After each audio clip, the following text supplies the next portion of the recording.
Hello students, welcome back to calmy honest. Next നമ്മൾ discuss ചെയ്യുന്നത് SCERT സിലബസിലെ class 9th mathematics അതിലെ part 2 text ബുക്കാണ്. ഫസ്റ്റ് ചാപ്റ്റർ ഇതിൽ നമുക്ക് വരുന്നത് ചാപ്റ്റർ 8ാമത്തെ ചാപ്റ്ററാണ്. പാർട്ട് 2ലെ ആദ്യത്തെ ചാപ്റ്റർ വരുന്നത്. നമ്മുടെ ചാപ്റ്ററിൻ്റെ പേര് സർക്കിൾ മെഷേഴ്സ് എന്നാണ്. ആദ്യത്തെ topic diameter and perimeter. Perimeter ഇതാണ് നമ്മളിവിടെ ഡിസ്കസ് ചെയ്യുന്നത്. ഓക്കെ, അപ്പോൾ നമുക്ക് ടെക്സ്റ്റിൽ എന്താണോ കാര്യങ്ങൾ പറയുന്നതെന്ന് ഡിസ്കസ് ചെയ്യാം. It's easy to calculate the perimeter of a polygon. Just add the length of sides. അപ്പോൾ നമുക്ക് പോളിഗൺ എന്ന് പറഞ്ഞാൽ എന്താണ്? നമ്മുടെ സ്ക്വയർ, അതല്ലെങ്കിൽ ഹെക്സഗൺ, ഹെപ്റ്റഗൺ, പെൻറ്റഗൺ, അങ്ങനെ ഓരോ ഡിഫറെൻറ്റ് ജിയോമെട്രിക്കൽ ഷേപ്സുകൾ ഉണ്ടാവുമല്ലോ. അപ്പോൾ അതിൻ്റെ സൈഡുകളുടെ എണ്ണം കൂടുന്നതിനനുസരിച്ച് പോളിഗണിൻ്റെ പേരുകൾക്ക് വ്യത്യാസം ഉണ്ടാവും. അപ്പോൾ ഇങ്ങനെയുള്ള ഫിഗറിനെ അല്ലെങ്കിൽ ജിയോമെട്രിക് ആയിട്ടുള്ള സംഭവത്തെയാണ് നമ്മൾ, അതല്ലെങ്കിൽ ഇങ്ങനെയുള്ള ഓരോ ഫിഗേഴ്സിനെയാണ് നമ്മൾ പോളിഗൺ എന്ന് വിളിക്കുന്നത്. അപ്പോൾ ആ ഒരു പോളിഗണിൽ ഓരോ പോളിഗണിനും അതിൻ്റെ ചുറ്റളവ് ഒന്നല്ലെങ്കിൽ സെയിം ലെങ്ത്തുകളായിട്ട് തന്നെ ആവും, അതല്ലെങ്കിൽ ഡിഫറെൻറ്റ് ലെങ്ത്തുകളുമായിട്ടുണ്ടാവും. അപ്പോൾ ആ ഒരു പോളിഗണിൽ നമുക്കിപ്പോൾ പെരിമീറ്റർ കാണാനാണ്. പെരിമീറ്റർ എന്ന് പറഞ്ഞാൽ ആ ഒരു ജിയോമെട്രീൻ്റെ ഫുൾ ലെങ്ത്താണ്, അതല്ലെങ്കിൽ അതിൻ്റെ ചുറ്റളവ് എന്ന് പറയും. അപ്പോൾ അതിൻ്റെ ടോട്ടൽ ഓരോ ലെങ്ത്തുകളും മെഷർമെൻറ്റ്സും കൂട്ടിച്ചേർത്തിയാൽ, അതല്ലെങ്കിൽ ആഡ് ചെയ്താൽ നമുക്ക് പെരിമീറ്റർ കിട്ടും. പോളിഗൺ ഏത് പോളിഗൺസ് ആണെന്നുണ്ടെങ്കിലും അതിൻ്റെ പെരിമീറ്റർ കണ്ടുപിടിക്കാം.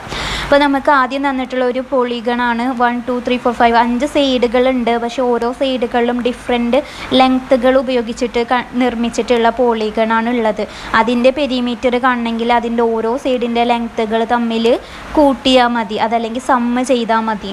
അപ്പോൾ ആദ്യത്തേത് 4 സെൻറ്റിമീറ്ററാണ്. അപ്പോൾ അതിൻ്റെ പെരിമീറ്റർ കാണാൻ ഫസ്റ്റ് 4 പ്ലസ്, പിന്നെ 1 സെൻറ്റിമീറ്റർ ആകുമ്പോൾ 1 പ്ലസ്, 2.5 സെൻറ്റിമീറ്റർ ആകുമ്പോൾ 2.5 പ്ലസ്, 3.5 സെൻറ്റിമീറ്റർ ആകുമ്പോൾ 3.5 പ്ലസ്, 2 സെൻറ്റിമീറ്റർ ആകുമ്പോൾ 2. ഇതൊക്കെ പാടെ കൂട്ടിയാൽ നമുക്ക് 4 + 1 5, 5 + 2.5 7.5, 7.5 + 3.5 11, 11 + 2 12, 11 + 2 13. അപ്പോൾ 13 സെൻറ്റിമീറ്റേഴ്സ് എന്നുള്ളത് കിട്ടി.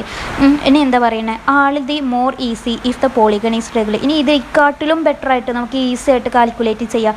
ഒരു പോളിഗണെ സംബന്ധിച്ചിടത്തോളം അതിൻ്റെ എല്ലാ സൈഡ്സുകളും തുല്യ ലെങ്ത്തുകളാണോ എന്നാൽ നമുക്ക് ഈസി ആയിട്ട് തന്നെ കണക്കൂട്ടുക. കാരണം എന്താണ്, അതിന് എത്രങ്ങാനും സൈഡുകൾ ഉണ്ടെന്ന് ചെയ്യുക, അത് ഗുണിക്കുക. എത്രയാണോ ഒരു ലെങ്ത്ത്, ഒരു സൈഡിൻ്റെ ലെങ്ത്ത്, അതുകൊണ്ട് നമ്പേഴ്സ് ടോട്ടൽ എത്ര സൈഡുകളാണോ ഉള്ളതെന്ന് ഗുണിച്ച് കഴിഞ്ഞാൽ നമുക്ക് കിട്ടും അതിൻ്റെ ചുറ്റളവ്, പെരിമീറ്റർ കണ്ടുപിടിക്കാം. അപ്പോൾ ഇവിടെയുള്ള ഈ ഒരു പോളിഗണിൻ്റെ 6 സൈഡുകളാണ് ഉള്ളത്. അപ്പോൾ 6 സൈഡാണെന്നുണ്ടെങ്കിൽ പോളിഗണെ നമ്മൾ ഹെക്സഗൺ എന്ന് വിളിക്കും. അപ്പോൾ അതിൻ്റെ ഓരോ ലെങ്ത്തുകൾ 2 സെൻറ്റിമീറ്റർ വീതിക്കാണ് വരുന്നത്. അങ്ങനെ ടോട്ടൽ 6 ലെങ്ത്തുകളാണ് കൂട്ടിച്ചേർത്തിയിട്ടാണ് ഈ ഒരു പോളിഗൺ നിർമ്മിച്ചിട്ടുള്ളത്. അപ്പോൾ നമ്മുടെ ഇതിൻ്റെ പെരിമീറ്റർ എന്ന് പറഞ്ഞാൽ 6 ഗുണിക്കണം 2, അല്ലെങ്കിൽ 6 × 2 എന്ന് ചെയ്യുക. അപ്പോൾ 12 സെൻറ്റിമീറ്റേഴ്സ് എന്ന് കിട്ടും. What about A circle? ഇനി സർക്കിളിൻ്റെ കൺസിഡർ ചെയ്യാൻ, സർക്കിളിൻ്റെ ഭാഗത്തേക്ക് വരിക എന്നുണ്ടെങ്കിൽ അതിൻ്റെ പെരിമീറ്റർ, അതിൻ്റെ ചുറ്റളവ് നമ്മൾ എങ്ങനെ എങ്ങനെ കണ്ടുപിടിക്കും? We can use a piece of string or a thread to measure the perimeter. അപ്പോൾ നമ്മുടെ സർക്കിൾ ചെയ്യാന്നുണ്ടെങ്കിൽ ഒരു സ്ട്രിങ്, ഒരു കമ്പി, ചെറിയൊരു കമ്പി സ്ട്രിങ് ഇങ്ങനെ ആ ഒരു സർക്കിളിൻ്റെ ആകൃതിയിൽ, അതല്ലെങ്കിൽ ത്രെഡ്, നൂല് നമ്മുടെ ആകൃതിയിൽ ചുറ്റി വെക്കുക. അപ്പോൾ അതിനൊരു ലെങ്ത്ത് കിട്ടും, ഒരു സെപ്പറേറ്റ് ഒരു ഫിക്സഡ് ലെങ്ത്ത് കിട്ടും. ആ ഒരു ലെങ്ത്ത് വെച്ചിട്ട് നമ്മുടെ സ്കെയിലിൽ റീഡ് ചെയ്യാം. അപ്പോൾ നമുക്ക് അതിൻ്റെ ലെങ്ത്ത് കണ്ടുപിടിക്കാം. പക്ഷേ there are instances where this is not possible. പക്ഷേ ഇതൊക്കെയെന്ന് പറഞ്ഞാൽ ഇത് നമുക്ക് പെട്ടെന്ന് കാൽക്കുലേറ്റ് ചെയ്യാൻ എപ്പോഴും നമുക്ക് കഴിയണം എന്നില്ല. For example see this problem. നമുക്ക് ഇവിടെ ഒരു പ്രോബ്ലം തന്നെ ചെയ്ത് നോക്കാം, ഒരു എക്സാമ്പിൾ എന്ന രീതിയിൽ. ഇവിടെ എന്താ ഉള്ളത്? A piece of wire is bend in to a circle of diameter 5 centimetres. അപ്പം നമുക്ക് ഒരു പീസ് ഓഫ് വയർ ഉണ്ട്, എത്രയാണോ അതിൻ്റെ ലെങ്ത്ത് എന്ന് അറിയില്ല. ആ ഒരു പീസ് ഓഫ് വയർ സർക്കിളിൻ്റെ ആകൃതിയിൽ ബെൻഡ് ചെയ്ത് വെച്ചിട്ടുണ്ട്. അപ്പോൾ അതിൻ്റെ ഒരു എൻഡിൽ നിന്ന് മറ്റൊരു എൻഡിക്ക്, അതിൻ്റെ സെൻറ്ററിൽ കൂടെ നമ്മൾ ഒരു ലൈന് വരച്ച് നോക്കുമ്പോൾ അതിൻ്റെ ഡയമീറ്റർ കിട്ടുന്നത് 5 സെൻറ്റിമീറ്റർ ആണ്. What should be the length of the wire? ഇങ്ങനെ ഡയമീറ്റർ തന്നു കഴിഞ്ഞാൽ ആ ഒരു വയറിൻ്റെ ലെങ്ത്ത് അതല്ലെങ്കിൽ ആ ഒരു സർക്കിളിൻ്റെ പെരിമീറ്റർ അല്ലെങ്കിൽ അതിൻ്റെ സർക്കംഫറൻസ് അതിൻ്റെ ചുറ്റളവ് നമുക്ക് കണ്ടുപിടിക്കാൻ കഴിയുമോ എന്നാണ് ചോദിക്കുന്നത്. When the wire is bend in to a circle, ആ ഒരു സർക്കിളിൻ്റെ ആകൃതിയിൽ ആ ഒരു വയർ ബെൻഡ് ചെയ്ത് വെച്ചു എന്നുണ്ടെങ്കിൽ the length of the wire becomes the perimeter of the circle, ആ ഒരു സർക്കിളിൻ്റെ പെരിമീറ്ററായിട്ട് മാറിയിട്ടുണ്ടാവും ആ ഒരു വയറിൻ്റെ length. So to solve the problem above, ഈ ഒരു പ്രോബ്ലം നമ്മൾ സോൾവ് ചെയ്യാൻ വേണ്ടി we must know the relations between the diameters and the perimeter of the circle. അപ്പോൾ ഇതിന് റിലേറ്റഡ് ആയിട്ടുള്ള അതല്ലെങ്കിൽ ഈ ഒരു സർക്കിളിൻ്റെ ഡയമീറ്ററും അതിൻ്റെ ചുറ്റളവ് പെരിമീറ്ററും തമ്മിൽ ഒരു റിലേഷൻ അതല്ലെങ്കിൽ ഒരു ഇക്വേഷൻ അവിടെ ഉണ്ട്. ആ ഒരു റിലേഷൻ നമ്മൾ അറിയുന്നതിനനുസരിച്ച് ആ ഒരു റിലേഷന് ഒബേ ചെയ്തിട്ടാണ് നമ്മൾ ഒരു സർക്കിളിൻ്റെ പെരിമീറ്റർ കണ്ടുപിടിക്കേണ്ടത്. The perimeter of A circle is often called it's circumferences. അപ്പോൾ സർക്കിളിൻ്റെ പെരിമീറ്ററിനുള്ള മറ്റൊരു പേരാണ്. മറ്റുള്ള പോളിഗൺസിനൊക്കെ നമ്മൾ അതിൻ്റെ ചുറ്റളവിനെ പെരിമീറ്റർ എന്ന് വിളിക്കുകയെന്നുണ്ടെങ്കിൽ സർക്കിളിൻ്റെ പോളിഗണിന് സർക്കിളിൻ്റെ പെരിമീറ്റർ സർക്കിളിൻ്റെ ചുറ്റളവിന് നമ്മൾക്ക് വിളിക്കാൻ പറ്റുന്ന മറ്റൊരു പേരും കൂടി ഉണ്ട്. പെരിമീറ്ററിന് ബദലായിട്ട് ഉപയോഗിക്കാൻ പറ്റുന്നതാണ് ആ സർക്കിൾ ആയതുകൊണ്ട് സർക്കംഫറൻസസ് എന്ന് വിളിക്കുക. സർക്കംഫറൻസസ് അതിൻ്റെ ചുറ്റളവിനെ സർക്കംഫറൻസസ് എന്ന് പറയുക സർക്കിളിൻ്റെ ആയതുകൊണ്ടാണ്. Evidently as the diameter is made larger, ഇനി ഡയമീറ്റർ കൂടുന്നതിനനുസരിച്ച് the circumference also becomes larger. ഇനി ഡയമീറ്റർ എത്രത്തോളം അതിൻ്റെ നീളം കൂടുന്നുണ്ടോ അതിനനുസരിച്ച് നമ്മുടെ സർക്കിളിൻ്റെ ചുറ്റളവ് സർക്കംഫറൻസും കൂടുതലായിട്ട് അതിൻ്റെ റീഡിങ്സും കുറച്ച് വലിയ ഒരു വാല്യൂ ആയിട്ടാണ് നമുക്ക് കിട്ടുക. The question V ask next is whether these changes are in the same scale. ഈ ചേഞ്ചസ് ഒക്കെ നടക്കുന്നത് ഒരേ കണക്കിലാണോ ഒരേ രീതിക്കാണോ? ദാറ്റ് ഈസ് അതിൻ്റെ അർത്ഥം എന്താണെന്ന് വെച്ചാൽ ഡയമീറ്റർ ഈസ് ചേഞ്ച് ഡയമീറ്റർ ഒരു ഫ്രാക്ഷൻ എന്നുള്ള രീതിക്കോ അതല്ലെങ്കിൽ ഒരു മൾട്ടിപ്പിൾസ് ഓഫ് ദി ഒറിജിനൽ ഒരു നമ്പറിൻ്റെ മൾട്ടിപ്പിൾസ് ആയിട്ടോ വരികയെന്നുണ്ടെങ്കിൽ അതേപോലെ തന്നെയാണോ when the circumference to change to the same fraction or the multiples of the original. അപ്പോൾ അതേപോലെ തന്നെയാണോ ഡയമീറ്റർ ഏത് തരത്തിലാണോ ചേഞ്ച് ചെയ്യുന്നത് അതേ തരത്തിൽ തന്നെയാണോ സർക്കംഫറൻസ് സർക്കിളിൻ്റെ ചുറ്റളവുകളിലും മാറ്റം വരുന്നത്. അതൊരു ഫ്രാക്ഷൻ എന്നുള്ള രീതിക്കോ അതല്ലെങ്കിൽ മൾട്ടിപ്പിൾസ് ഓഫ് ദ ഒറിജിനലിൻ്റെ മൾട്ടിപ്പിൾസ് എന്നുള്ള രീതിക്കൊക്കെ അങ്ങനെയാണോ വരുന്നത്?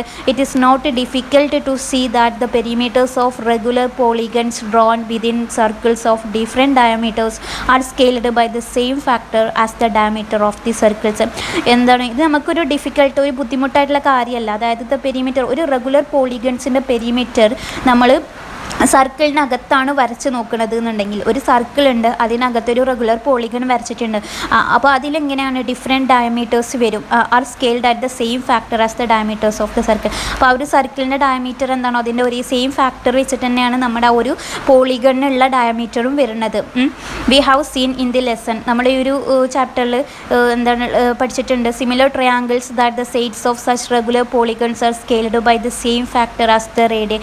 ഒരേപോലത്തെ ട്രയാങ്കിൾസുകൾ ദാറ്റ് ദ സൈഡ്സ് അതിൻ്റെ സൈഡ്സ് ഓഫ് സച്ച് റെഗുലർ ആ ഒരു പോളിഗൺസിൻ്റെ സൈഡുകൾ are scaled by the same factor of റേഡിയായി. ആ ഒരു സർക്കിളിൻ്റെ റേഡിയായി അതല്ലെങ്കിൽ അതിൻ്റെ ഡയമീറ്റർ എത്രയാണോ ആ ഒരു സെയിം ഫാക്ടർ അതല്ലെങ്കിൽ ആ ഒരു സർക്കിളിൻ്റെ റേഡിയായി എത്രയാണോ ആ ഒരു സെയിം ഫാക്ടറിനെയാണ് നമ്മുടെ ആ ഒരു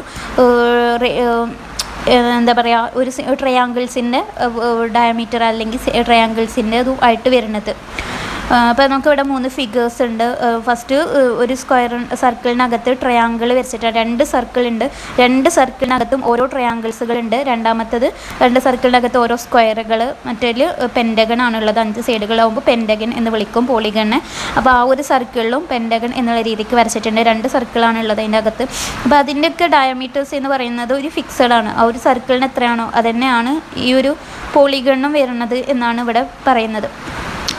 regular polygons are drawn within 2 circles. Regular ഇപ്പോൾ ഇവിടെ 2 പോളിഗൺസാണ് നമ്മൾ വരച്ചിട്ടുള്ളത്. അത് 2 സർക്കിൾസിനകത്താണ്.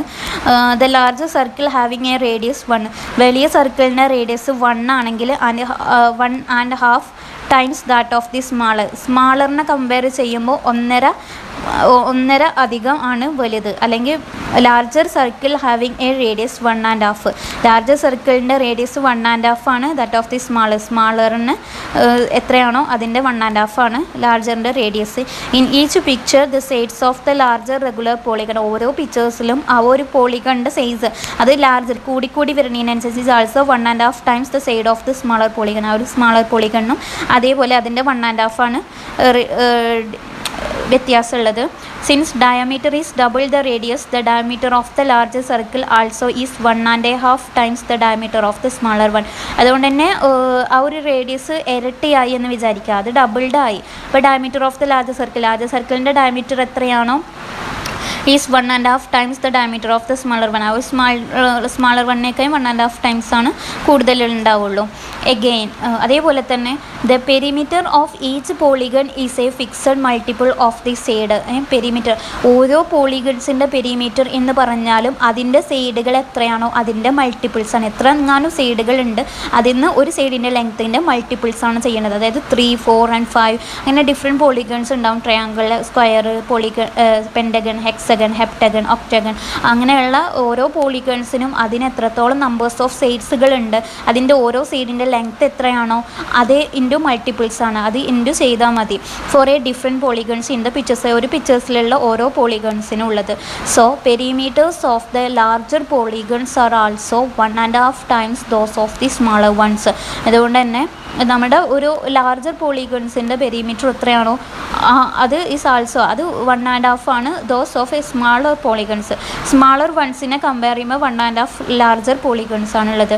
Thus the perimeters of the polygons are scaled by the same factor as the diameter of the circle. അപ്പോൾ നമുക്ക് പറയാം പോളിഗൺസിൻ്റെ പെരിമീറ്ററുകളെല്ലാം അതൊരു സർക്കിൾസിൻ്റെ ഡയമീറ്റർ എത്രയാണോ അതിൻ്റെ സെയിം ഫാക്ടർ, സെയിം നമ്പർ വെച്ചിട്ടാണ് നമ്മുടെ ആ ഒരു പോളിഗൺസിന് പെരിമീറ്ററുകളും കണ്ടുപിടിച്ചേണ്ടതെന്ന്. ഫ്രം ദിസ്, ഈ ഒരു കാരണം വെച്ചിട്ട് തന്നെ can we say that the circumferences. പിന്നെ ഈ ഒരു സർക്കിളിൻ്റെ ഭാഗത്തേക്ക് വരുമ്പോൾ അതിൻ്റെ സർക്കിളാകുമ്പോൾ പെരിമീറ്ററിൻ്റെ സർക്കംഫറൻസസ് എന്ന് വിളിക്കും. അത് നമ്മൾ ആ ഒരു ഡയമീറ്ററിൻ്റെ സെയിം ഫാക്ടർ വെച്ചിട്ട് സ്കെയിൽ ചെയ്തുകൂടെ, കണ്ടുപിടിച്ചൂടെ എന്നാണ് ചോദിക്കുന്നത്. നമ്മുടെ പോളിഗണ് കാണുന്നുണ്ടല്ലോ, അതേപോലെ സർക്കിളിൻ്റെയും ഡയമീറ്റർ വെച്ചിട്ട് കണ്ടുപിടിച്ചൂടെ, അതിൻ്റെ സർക്കംഫറൻസ് അല്ലെങ്കിൽ പെരിമീറ്റർ കണ്ടുപിടിച്ചൂടെ. For example can be say that if the diameter of the circle is doubled, ആ ഒരു സർക്കിളിൻ്റെ ഡയമീറ്റർ ഇരട്ടിയായി, then the circumference also is doubled. അതിൻ്റെ ഡയമീറ്റർ, ഒരു സർക്കിൾ ഉണ്ട് അതിൻ്റെ ഡയമീറ്റർ കുറച്ചധികം ഇരട്ടിയായിട്ടുള്ള ഒരു ഡയമീറ്ററായിട്ട് മാറിയാൽ അതിൻ്റെ സർക്കംഫറൻസും ഇരട്ടിയാവുന്നുണ്ടോ? നോട്ട് എറ്റ്, അങ്ങനെയല്ല. We have to note another thing before we can claim this. ഇതിൻ്റെ മുന്നേ നമ്മളൊരു കാര്യം നമ്മൾ മനസ്സിലാക്കേണ്ടതുണ്ട്. As we keep on drawing regular polygons of more and more sides within A circle, ഒരു സർക്കിളിൻ്റെ അകത്ത് മോർ ആൻഡ് മോർ പോളിഗൺസുകൾ, അതായത് നമ്പർ ഓഫ് സൈഡുകൾ എണ്ണം കൂടുതലിനനുസരിച്ച് നമ്മൾ കൂട്ടണതിനനുസരിച്ച് പോളിഗൺസ് വരച്ച് കഴിഞ്ഞാൽ they got closer and closer to the circle. അപ്പോൾ ആ ഒരു പോളിഗൺസിൻ്റെ സൈഡുകളുടെ നമ്പേഴ്സ് കൂടുതലാക്കി കഴിഞ്ഞാൽ നമ്മൾക്കത് കുറച്ചും കൂടി സർക്കിൾ എന്നുള്ള രീതിക്ക് അതിൻ്റെ ആകൃതിയിലായിട്ട് വരും.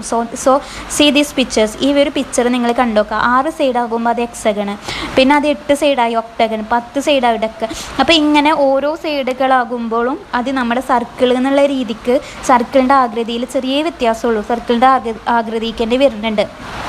Now suppose such polygons are drawn within a circle and another circle of double the diameter. അപ്പോൾ നമുക്ക് എന്ത് പറയാം, ഇങ്ങനെയുള്ള പോളിഗൺസ് ഒക്കെ വരയ്ക്കുന്നത് ഒരു സർക്കിളിനകത്തോ അതല്ലെങ്കിൽ another circle of double the diameter, ആ ഡയമീറ്ററിൻ്റെ ഡബിൾ ഇരട്ടിയായിട്ടുള്ള മറ്റൊരു സർക്കിളിനനുസരിച്ചാണെന്ന്. അപ്പോൾ ട്രയാങ്കിൾ ഉണ്ട്, സ്ക്വയർ ഉണ്ട്, പെൻറ്റഗണ്, ഹെക്സഗണ്, അങ്ങനെ ഓരോന്നുമായിട്ട് നമ്മൾ വരച്ചതാണുള്ളത്. ചെറിയ സർക്കിളിൻ്റെയും ഉണ്ട്, വലിയ സർക്കിളിൻ്റെയും ഒന്ന് സെപ്പറേറ്റ് ആയിട്ട് നമ്മൾ വരച്ച് ഇത് എടുത്ത് എഴുതുകയാണ്. Since the diameter of the larger circle, ഇപ്പോൾ ലാർജർ സർക്കിളിൻ്റെ ഡയമീറ്റർ എത്രയാണോ is twice the diameter of the smaller one, smaller വണ്ണിൻ്റെ ഇരട്ടിയാണ് ലാർജർ ഉള്ളത്. So the perimeter of each large polygon is double the perimeter of the smaller one. അതുകൊണ്ട് തന്നെ large പോളിഗണിൻ്റെ, വലിയ പോളിഗണിൻ്റെ